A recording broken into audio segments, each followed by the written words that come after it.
মানুষ এতটাই পাগল হয়, যদি কেউ বুঝতে না পারে তাহলে সে সঠিক থাকে, আর যদি বুঝিয়ে ফেলায় যে কোনো লোকই পাগল হয়ে যা চাই তাই বেরিয়ে যায়। তাতে আমরা প্রকৃতপক্ষে আমরা প্রমাণস্বরূপ দেখতে পাচ্ছি যে বেদে অল্প বয়সের মানুষের মাঝে এমন এমন ক্যাপাসিটির মাধ্যমের কথা বলার কারণে অটোমেটিক মানুষ টাকা বের করে দিয়ে দিয়েছে। তা আমি নিজেও ওখানে দাঁড়িয়ে দেখে দেখছি যে এ এমন কোয়ালিটি কায়দায় টাকা বের করছে যে টাকাটা আমার নিজেকে দিতেও বাধ্য।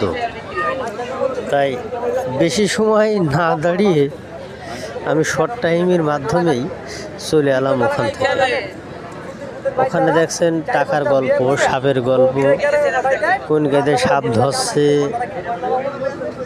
এবং টাকার যে কোয়ালিটিটা মানে সেই কায়দায় বুঝিয়ে মানুষের কাছে টাকা নিচ্ছে। এটা হচ্ছে বেদের ছেলে, চেহারাটা মাশাআল্লাহ অনেক সুন্দর।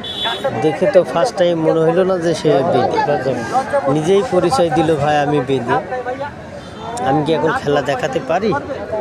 তা আমি আবার বললাম যে না, এখন তো জনসংখ্যা নেই, একটু পরে জনসংখ্যা আসলে বিকেলের টাইমে জনসংখ্যা পাওয়া যায়, তখন সাপ খেলা দেখালেই দেখাচ্ছে যে সমস্যা নেই, লোকজন পাওয়া যাবে। তাই দেখছি আমি দাঁড়িয়ে থেকে রয়েছি ওখানে, তাই আমি ওর কথার মাধ্যমে মায়ের পেছের ভিতরে পড়ে যাচ্ছি। তাই মানুষ সাজানো কথার ভিতরে সব কিছু করতে পারে।